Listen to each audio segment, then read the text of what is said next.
The paradox of love, when giving turns into distance. You gave your heart. You showed up with open hands, ready to love. But the more you leaned in, the more they leaned out. And what no one tells you is that your giving didn't fail. It triggered something they weren't ready to face. You believe that love, when real, draws people closer. That the more you offer, the more someone feels safe to stay. And why wouldn't you believe that? Love is supposed to be reciprocal. At least, that's what you were taught. But in this relationship, that logic unraveled. You gave more. You showed up more. You tried harder. And still, they pulled away. They stopped texting as much. They stopped initiating. They seemed irritated by your needs. And maybe even repelled by your depth. It felt confusing. So you worked harder to earn their warmth back. You tried to be less emotional. You shrank your needs. You started analyzing every word before sending it. You walked on emotional eggshells. But still, the same pattern. The more love you gave, the more they withdrew. And somewhere along the line, you started asking the wrong questions. What's wrong with me? Am I too intense? Too sensitive? Too needy? Too emotional? Too much? But the real question is this. Why does your love, your presence, your vulnerability trigger withdrawal in someone who claims to care about you? Because this pattern wasn't random. It wasn't your fault. And it certainly wasn't about being too much. It's about the paradox of love. That when one person gives from a place of sincerity, openness, and emotional presence, that very act can activate the unresolved emotional wounds in someone who's been surviving through emotional distance all their life. Let's talk about that paradox. You thought that by loving more, you could pull them closer, but they didn't receive your love as nourishment. They received it as pressure. You wanted intimacy. They feared it. You wanted transparency. They felt invaded. You wanted to be seen. They felt exposed. Not because your love was wrong, but because their nervous system had never learned that love could be safe. They weren't used to being seen. Not in the deep, emotional, heart-centered way you showed up. They were used to performing, to hiding, to control, to escape. And when you stepped in, gently and earnestly, without manipulation, just raw presence, they didn't know what to do with it. Because for them, love had always come with conditions, or silence, or absence, or violence, or betrayal. And now you were offering something real. And real was terrifying. The truth is this. People don't always withdraw because they don't care. They withdraw because your love reaches places they've buried. You didn't break them. You touched them. And that touch was unbearable. Because when someone has locked parts of themselves away just to survive, love doesn't always feel like comfort. It feels like exposure. And for someone emotionally avoidant or emotionally shut down, closeness doesn't always register as connection. It registers as danger. So what did you do? You gave more. You tried to show them that you were safe, that you weren't like the others, that you weren't here to take advantage of them, that you just wanted closeness. But the more consistent and emotionally available you became, the more their alarm system fired off. Because this wasn't about logic. It was about the nervous system, about survival, about trauma, about patterns set in place long before you ever met. So they retreated, disengaged, detached, told you they needed space, that you deserved better, that they just weren't ready for something serious. And each time you heard those words, it reinforced the belief that you were too much. But you weren't too much. You were simply loving someone who didn't yet feel safe being seen. You didn't scare them off. Their history did. Your love reached their hidden wounds. Your presence shattered their illusion of control. Your emotional depth demanded that they meet themselves. And they weren't ready. They weren't ready to be known. to be exposed, to surrender the false safety of distance, to give up the illusion of autonomy they'd spent their whole lives clinging to. They weren't ready to experience love that wasn't about performance. That wasn't about earning. That wasn't about transaction. So instead of receiving you, they ran from you. And here's the cruel irony. The very thing they longed for, to be loved deeply, unconditionally, gently, was also the thing that felt unbearable.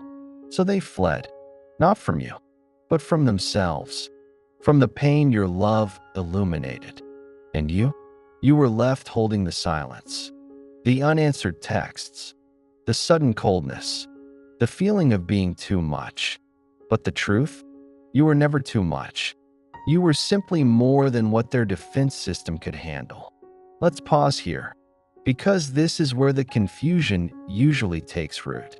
When someone starts withdrawing, the natural instinct is to blame yourself, to do more, to make up for something you never broke, to heal what was never your wound to carry. But this is how the pattern begins. This is how emotional overfunctioning takes root. You fall into the role of emotional caretaker. You start performing for their affection. You forget that you, too, are worthy of receiving, not just giving. You betray yourself trying to keep the connection alive. And this betrayal is silent, invisible, but devastating, because little by little, you stop showing up in your wholeness and start shrinking into someone palatable, easier to digest, less triggering, less real. And all of this, just to avoid the pain of abandonment, just to keep someone who keeps pulling away. But love isn't meant to feel like a performance, and intimacy isn't meant to feel like negotiation. It's not meant to be a constant act of self-abandonment. If your presence causes someone to retreat, that is not your cue to shrink. It's your cue to reflect, to notice the pattern, to remember that your job is not to soothe someone else's trauma at the expense of your own nervous system. Here's what no one tells you. You can love someone deeply and still realize that their capacity is not a match for your fullness. You can have chemistry and still not have safety. You can have moments of connection and still not have consistency. And you can feel like they almost get it, but almost is not enough. Because love without safety is always conditional. It's always unstable. It's always confusing. And if you're the one who keeps giving, overgiving, over-explaining, over-functioning, over-apologizing, overextending, then this isn't love. This is a nervous system negotiation. And your heart was not made to bargain for breadcrumbs. So what do you do now? You don't stop loving. You stop abandoning yourself in the process. You stop trying to be digestible. You stop chasing clarity from someone addicted to confusion. You stop offering peace to someone who can't sit still in your calm. Because the love you offered was never the problem. It was the mirror. And some people will spend their entire lives running from mirrors. But you don't have to. You don't have to shrink to be loved. You don't have to chase to be chosen. You don't have to bleed to be seen. Your love wasn't too much. It was just too honest for someone still hiding from themselves. And in the next part of this journey, we'll explore why intimacy feels like a threat to people who withdraw, and why your closeness, even in its most gentle form, can feel like danger to someone still wired for emotional survival. You gave from the right place. It just wasn't the right time. For someone still living in emotional winter, why intimacy feels like a threat to the withdrawn. You weren't too much. You weren't overbearing. You weren't clingy. You were present. But for someone whose nervous system associates closeness with loss of control, presence feels like pressure, and love starts to feel like a trap. They didn't run from love. They ran from what love asked them to feel, from what love asked them to face, from what love required of their nervous system. They didn't run from you. They ran from themselves. Intimacy, to you, might feel like home, like finally being able to breathe, like truth, like warmth. But to someone who has survived by remaining unseen, intimacy feels like exposure, like being undressed in a room with no exits, like an alarm going off that only they can hear. You see affection, they feel invasion. You offer closeness, they feel suffocated. Not because you're doing anything wrong, but because love, in its purest form, asks for presence. And for someone who grew up in chaos, absence, or emotional unpredictability, presence feels unnatural, unsafe. Let's go deeper. Why does this happen? Why does someone who seems to crave love sabotage it the moment it shows up? Why does someone who says, "I want something real," disappear the second it gets real? Why does vulnerability trigger avoidance? Why does closeness lead to distance? Why does love ignite fear? The answer is in the body, not the mind, not the words, not the excuses, but the nervous system. Because trauma isn't just about what happened. It's about what happened inside someone. It's about how their body learned to survive love, not receive it. Imagine this. A child grows up in a home where emotions are unpredictable. Maybe love came with yelling, or silence, or abandonment, or betrayal. Maybe when they reached for affection, they were met with rejection. Maybe they had to perform, be good, be quiet, be useful. They learned that love was earned, or that love was unsafe, or that love was inconsistent. So their body, not their mind, internalized a very clear message. Closeness is dangerous, and the body remembered, even when the mind forgot. So now they're grown, capable, charming, independent, emotionally mature, on paper. But the moment real connection shows up, the moment someone offers consistent emotional presence, the body remembers, and that old message gets activated. If I get close, I get hurt. If I rely on someone, I lose myself. If I love, I will be abandoned. So they start to pull back, withdraw, sabotage, avoid, detach, disappear, and you're left wondering, what did I do wrong? But the truth is, you didn't do anything wrong. You just stepped into a nervous system that still sees love as a threat. This is the hidden alarm no one tells you about. This is what happens when someone who's only known survival meets someone who's offering safety. They don't know what to do with it, because safety doesn't feel familiar. It feels foreign, untrustworthy, suspicious, uncomfortable. They might even say things like, "This is too much. I'm not ready. I don't know why, but something feels off. I feel trapped." They confuse love with control, affection with pressure, closeness with chaos, because their body doesn't recognize safe love. It only knows how to scan for danger. And here's the most painful part. You might be the safest thing that's ever happened to them, but safety is not their default setting. They don't know how to rest in love. They only know how to survive it. So when you show up calmly, softly, steadily, it unsettles them, because they don't know what to do with a love that isn't chaotic, isn't performative, isn't conditional. And without realizing it, they will push it away, again and again, not because they don't care, but because they're afraid. Afraid of being seen, afraid of being known, afraid of being dependent, afraid of being hurt. Let's get even more specific. Here's what this looks like in real life. You open up about your day. They suddenly have to go. You ask for reassurance. They say, "I can't always be what you need." You want to spend more time together. They get distant, say they feel smothered. You plan a future. They get anxious, start pulling away. You reach for connection. They hear a demand. To you, these moments feel innocent, natural, relational. But to them, it all registers as risk. Because closeness equals dependency, and dependency equals vulnerability, and vulnerability equals pain. So their body says, retreat, run, hide, protect. And if they're emotionally avoidant, they might even intellectualize their fear. They'll say, I'm just not the relationship type. I need a lot of space. I'm better off alone. I don't believe in labels. I'm too damaged.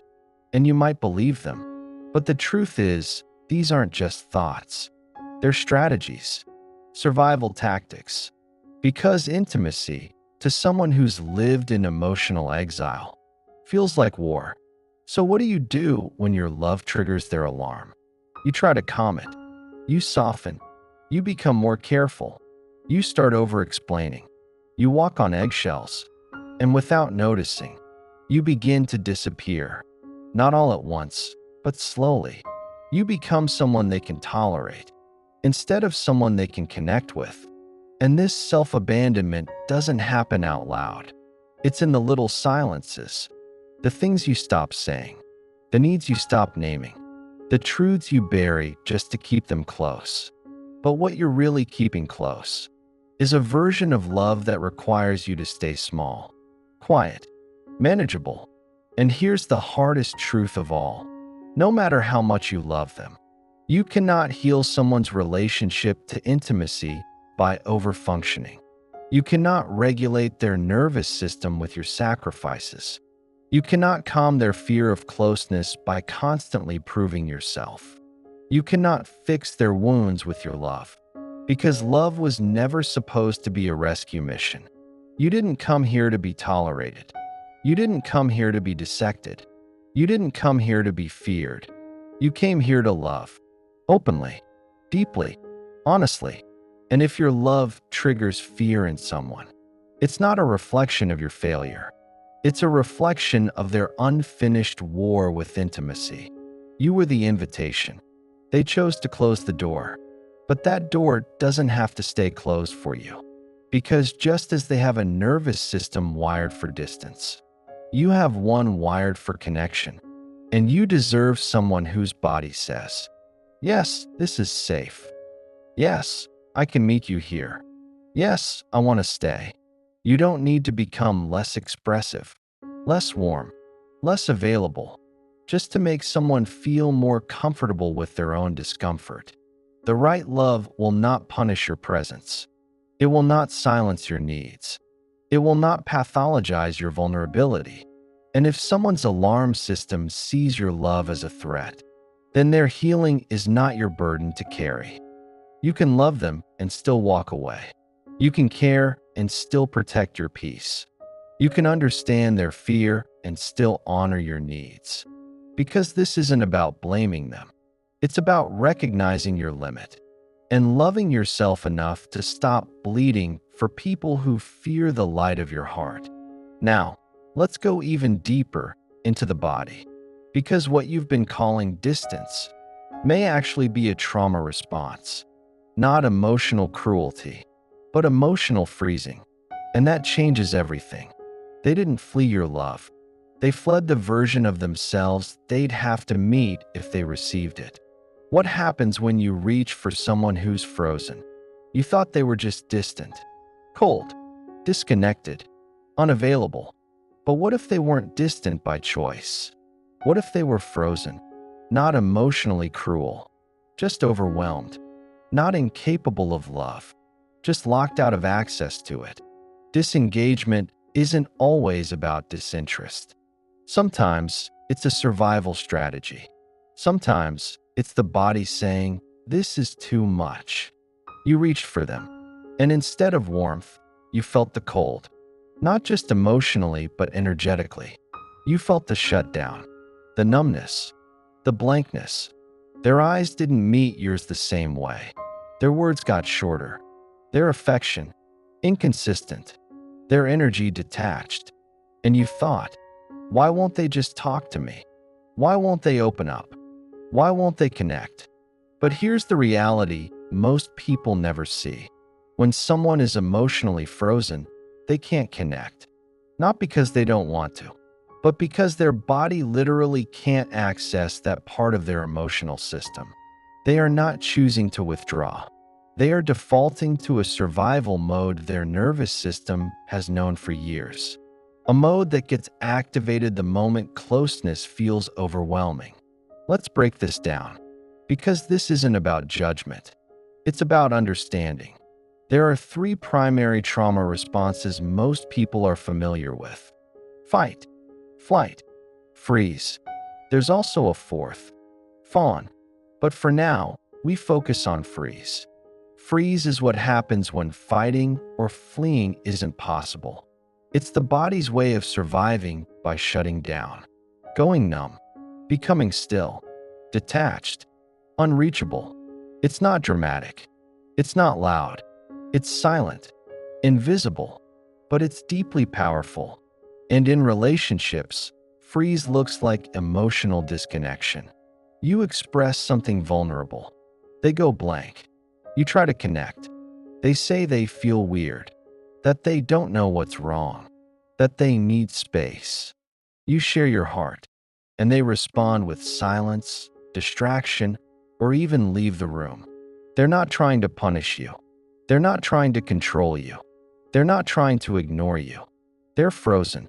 Their body has slipped into a state where connection feels like a threat, even if logically they want to connect. This is the heartbreak of reaching for someone whose nervous system has gone offline. It feels personal, like rejection, like disinterest, like abandonment. But it's not always about you. It's about the split happening inside of them. Their inner child is overwhelmed.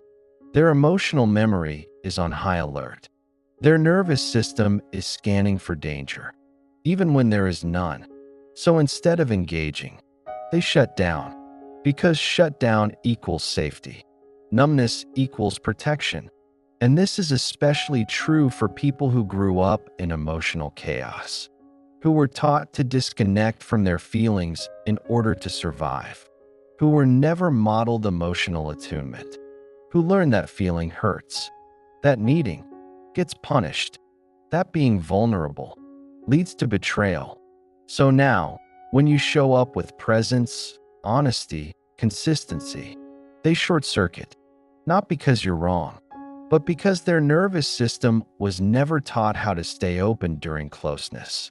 They might love you. They might admire you. They might even want more with you. But when their body enters freeze, none of that matters. Love doesn't matter. Logic doesn't matter. Your reassurance doesn't matter. Because the nervous system isn't listening to your words. It's reacting to a stored memory, to an emotional blueprint created long before you arrived. And that blueprint says, closeness is unsafe. Emotions are dangerous. Connection is risky. So what do? They disconnect, zone out, withdraw, emotionally vanish, sometimes physically vanish, too.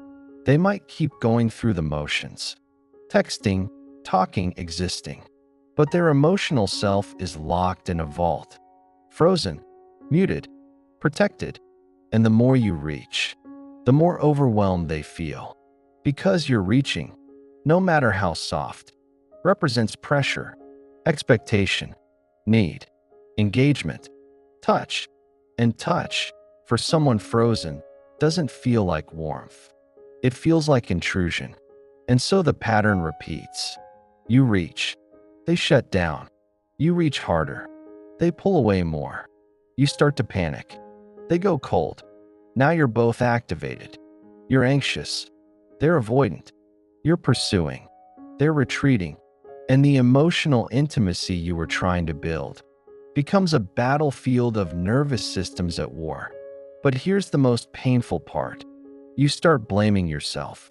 You think, I'm too much. I'm too needy. I must have triggered them. I should be more chill. I should just stop needing things. But no, that's not the answer. The answer isn't to abandon yourself just to match someone's emotional numbness. The answer is to recognize that their freeze is not a reflection of your worth. It's a reflection of their unhealed past. So, what causes emotional freezing in the first place? It starts young. When a child is emotionally overwhelmed and has no caregiver to co regulate with, they freeze. When crying is ignored, they freeze. When joy is shamed, they freeze. When affection is conditional, they freeze. When vulnerability is met with punishment, they freeze. And eventually, they stop reaching, stop expressing, stop feeling. They begin to live in a kind of emotional limbo, not fully alive, but not entirely shut off either. Just enough to function, but never enough to fully connect. And when they become adults, this frozen state becomes their baseline. They don't even realize they're doing it. They just feel numb, checked out, disconnected. And if you're the emotionally attuned one in the relationship, the empath, the deeply feeling partner, the one who senses everything, then this freeze feels unbearable because you're reaching for connection while they're stuck in disconnection. It's like trying to hug a ghost. You're there, they're there, but something is missing. Their emotional presence is absent. Here's what you need to remember. You cannot melt someone else's freeze. You cannot unlock someone's heart if they've buried the key. You cannot fix a nervous system that's still convinced love equals danger. That's their work, their healing, their timeline. Your work is to stay regulated in your body, to honor your nervous system, to recognize when you're trying to rescue instead of relate, when you're overfunctioning in hopes they'll come back online, when you're waiting for a version of them that only shows up between shutdowns. You deserve someone who is present, available, connected, consistent, not perfect, but willing to feel with you, willing to stay open even when it's hard, willing to regulate with you, not retreat from you. So what do you do when someone you love is frozen? You stop trying to force connection. You stop begging for access. You stop waiting in emotional limbo. You stop trading your emotional safety for a glimpse of theirs. And you start listening, not to their words, but to your body. Because your body knows when you're loving someone who isn't present. You can feel it in the hollowness, in the ache, in the way you leave every interaction feeling more alone than when you started. And your body is whispering, you deserve to be met. You deserve warmth. You deserve connection that doesn't freeze the moment you show your heart. This is the trauma no one talks about. The trauma of being emotionally abandoned in plain sight, of loving someone who's physically there, but emotionally gone, of reaching for someone who cannot be touched, of waiting for someone to feel you when they can't even feel themselves. But you don't have to stay in that freeze with them. You don't have to dim your light to match their numbness. You don't have to settle for silence when your heart is speaking poetry. You can choose connection, real connection, messy, vulnerable, alive connection, even if that means walking away from the person whose nervous system can't walk with you. Because healing happens in warmth, not in coldness, in presence, not absence, in co-regulation, not shut down. And the next part of this journey is about exactly that. When giving becomes chasing, when loving becomes performing, when your nervous system starts burning out because it keeps trying to reach one that's not ready to receive. We're going deeper into the pursue and withdraw cycle, and why your giving started to feel like chasing. You didn't reach too much. You just reached for someone who couldn't stay open long enough to be held. The dance of pursue and withdraw, when giving feels like chasing. You wanted connection. They wanted space. You reached out. They shut down. You gave more. They gave less. And somewhere in the middle of all this, your love, the very thing you offered with honesty and grace, started to feel like a chase. You didn't set out to chase. You set out to connect, to build something, to grow something real. to co-create a relationship that didn't require performance. But then something shifted. It started small. They got a little quieter. You asked what was wrong. They said, "Nothing. I'm just tired." You felt the distance. They said it was in your head. So you tried harder. Tried to be easier to love. Tried to anticipate their needs. Tried to reduce your own. And slowly, your giving turned into proving. Your care turned into convincing. Your love turned into a subtle form of panic. And you didn't even realize it.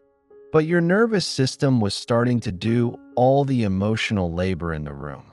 Let's name it for what it is. This is the pursue-withdraw cycle. And if you're the one who leans in when things get uncertain, the one who tries to fix, repair, restabilize, or explain, you've probably been stuck in this dance more than once. You feel the distance. You reach. They retreat. You explain. They detach. You clarify. They say they just need time. You wait. They stay silent. You panic. They say you're too emotional. And now your giving feels like begging. Your love feels like pressure. Your truth feels like a burden. And the most painful part? You start to feel like the problem. But you're not. The problem is the dance. A nervous system feedback loop where closeness activates fear and distance activates panic. So what's actually happening here? Let's go deeper. When you sense emotional distance, your body moves toward closeness. This is your attachment system doing exactly what it was designed to do. Seek safety, seek connection, seek repair. But when you're with someone emotionally avoidant, or someone with unresolved trauma that makes intimacy feel dangerous, your reach feels like an invasion. They feel threatened, even if you're soft. They feel overwhelmed, even if you're grounded. They feel pressured, even if you're patient. Because to their nervous system, closeness equals loss of control. So they pull back. They withdraw. They go silent. They shut the door, not out of malice, but out of fear. And your body reacts, not because you're insecure, but because emotional absence registers as danger. So you try again. You clarify. You ask what's wrong. You try to reconnect, and they retreat further. This isn't personal. This is the trauma loop. Here's what no one tells you about being the pursuer. It's exhausting. It's heartbreaking. And it's deeply confusing. Because you're not just loving them. You're fighting for the relationship. You're regulating the emotional climate. You're doing your work and theirs. You're walking around blindfolded, trying to locate a heart that's hiding behind emotional armor. And the more effort you give, the less safe they feel. Why? Because when someone is used to avoidance, your consistency feels foreign. They don't trust it. They don't believe it will last. They think it's performative. They wait for the other shoe to drop. So they withdraw not to hurt you, but to protect themselves from what they believe is inevitable pain. But here's what that does to you. You stop being received. You stop being met. You stop being held. And when there's no reciprocity, no emotional feedback, no sense of relational safety, your nervous system goes into overdrive. You might start questioning your tone, reviewing texts, blaming yourself for their coldness, trying to be less needy, trying to say less, trying to feel less. But that's not connection. That's emotional survival. That's you shrinking to make space for someone who keeps disappearing. And love should not require your disappearance.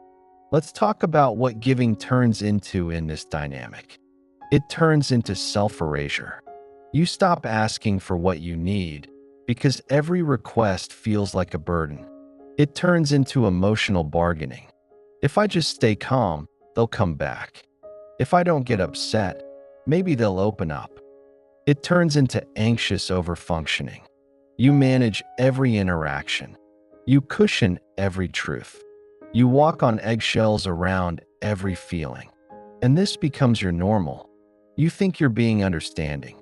But what you're really doing is abandoning your own nervous system to maintain connection with someone who is emotionally unavailable. Here's what you need to know. You didn't choose this role. It's likely something you learned early in life. Maybe you had to be the emotional fixer in your family. Maybe your love was earned through emotional labor. Maybe connection always felt conditional. Maybe your needs were too often ignored. So you learned to suppress them to stay safe. So now, love feels like work, like pursuit, like a game of hide and seek where you never get to rest. But love is not supposed to feel like that. Love doesn't require a chase. Love doesn't make you feel like a detective, constantly decoding coldness. Love doesn't make you sit in a room of silence and convince yourself that it's warmth. So what do? You stop chasing. You stop overreaching. You stop performing for love. You stop giving beyond what's being received. Because giving in the absence of receiving is not generosity. It's self-neglect. You don't owe anyone your nervous system. You don't have to be the emotional container for two people. You don't have to pour endlessly into a void and call it intimacy. Let's reframe this. If your giving feels like chasing, it's a sign that you've stepped out of balance. It's a sign that your nervous system is doing the work of two. It's a sign that your love is being met with resistance, not resonance. And the solution isn't to give more. It's to pause, breathe, regulate, reconnect with yourself. Ask, is this love, or is this a pattern? Is this connection, or is this nervous system enmeshment? Am I being received, or am I being tolerated? The person who is meant for you will not make you chase your own worth. They will not retreat when you reveal your heart. They will not make you decode their silences. They will not turn your presence into pressure. They will meet you, feel with you, regulate with you, repair with you. Not perfectly, but willingly. This is how we break the cycle. Not by fixing the emotionally distant. Not by proving our value to the emotionally shut down. But by returning to our own nervous system and asking, what am I teaching myself to tolerate, and why? Because once you see it, you can't unsee it. Once you name the chase, you can stop running it. And once you stop chasing someone else's regulation, you get to return to your own. You are not too much. You are just not meant to carry the weight of two nervous systems alone. And let us go there, to the place where healing begins. Not in the pursuit, but in the return. The return to the one who kept giving, to the one who kept loving, to the one who was always worthy, even when love asked them to prove it. You don't need to chase what's aligned with your nervous system. Real connection doesn't run from your depth. It meets it. It breathes with it. It says, I feel you, and I'm still here. Healing isn't in the chase. It's in the return to yourself. You don't have to stop loving them, but you do have to stop abandoning yourself. You gave from your fullness. But now, it's time to give back to the one who kept giving. You. Because the healing was never in getting them to stay. It was in finally choosing not to leave yourself again. You spent so long trying to understand what went wrong. Was it something you said? Something you did? Did you love too hard? Move too fast? Need too much? You looked for answers in their silences, in their retreats, in the way they looked at you differently one day, and you never got them back. You started rehearsing your words, shrinking your emotions, reading their every gesture like scripture, trying to crack the code of why someone who once seemed open now felt 1,000 miles away. But the truth you're learning now is this. It was never about how much you loved them. It was about how little they were able to receive. Because some people don't leave because you were wrong for them.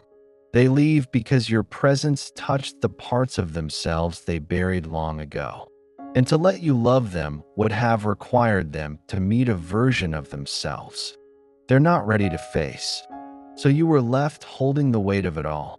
the pieces, the confusion, the aching what ifs, and still, the love. And here's the part that hurts most deeply. You would have kept loving them. You would have stayed. You would have waited, given space, asked less, carried more. You would have kept proving you were safe, proving you were patient, proving you were different, proving you were enough. Because that's what you were conditioned to do, to earn presence, to chase stability, to make love stay no matter how much of yourself you had to lose in the process. But you don't have to do that anymore. This is your return, not to them, but to you, to the one who stayed soft in the chaos, to the one who kept reaching, to the one who loved through silence, confusion, and collapse, to the one who tried, not because they were desperate, but because they were real. Healing is not in the outcome. It's in the remembering that your emotions weren't the problem, that your vulnerability wasn't a mistake, that your desire to connect wasn't a flaw.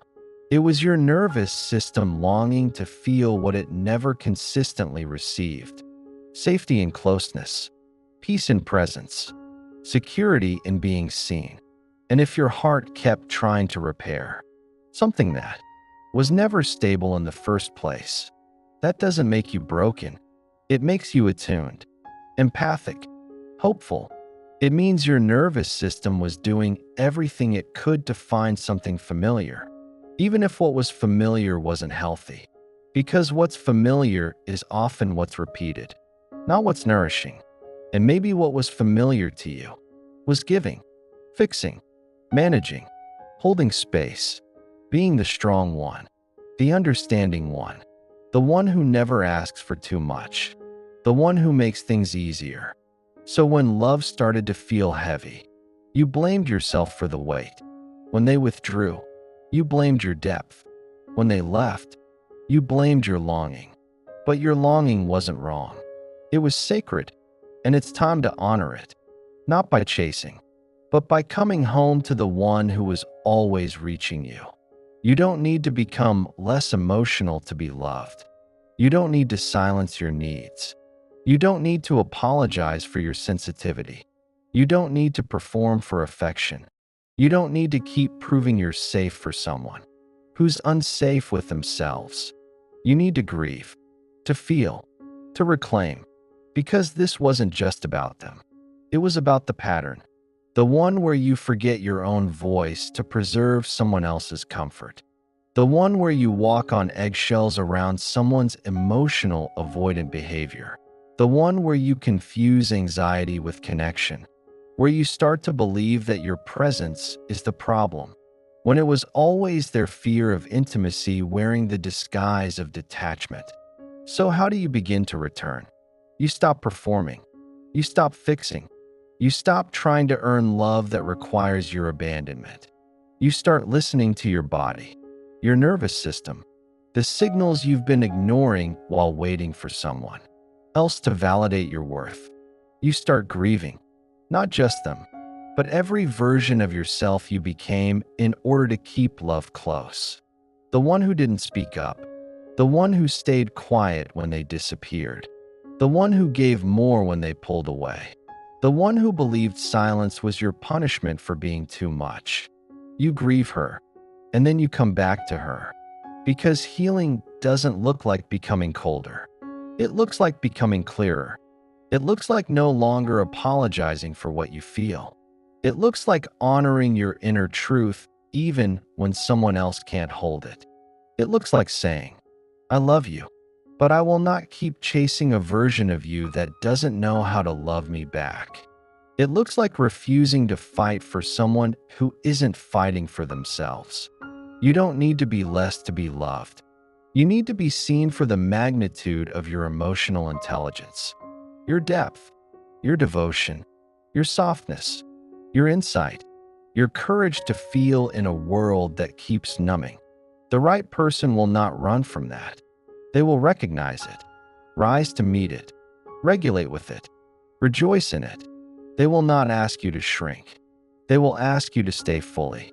And if someone left because you were too much, They were never available to begin with. So what happens now? Now you come home to the one who kept holding it all together, to the one who sat in silence hoping for a return, to the one who never got the closure they deserved. Because the closure wasn't a conversation, it was a realization that you never needed them to show up. You just needed you to stop leaving. This isn't about cutting off your love. It's about cutting the cord of self-abandonment. You can still care, still send them love energetically, emotionally, but not at the cost of yourself, not at the cost of your boundaries, not at the cost of your clarity. Because love without boundaries becomes martyrdom. And you were never meant to suffer for love. You were meant to expand inside of it. Let this be the beginning, not of hardening, but of returning, not of numbing, but of reclaiming, not of silence, but of clarity. You gave, they withdrew, but now you return to the body that carried your ache, to the voice that spoke even when it trembled, to the heart that kept offering what it never received. You return to the one who stayed, even when no one else did. You. If this spoke to your soul, it's not because you're broken. It's because you're finally seeing your patterns with clarity. And that is healing. Follow for more. Because you're not here to beg for love. You're here to become the love you once kept chasing. This is the inner Odyssey. And you've just begun your return.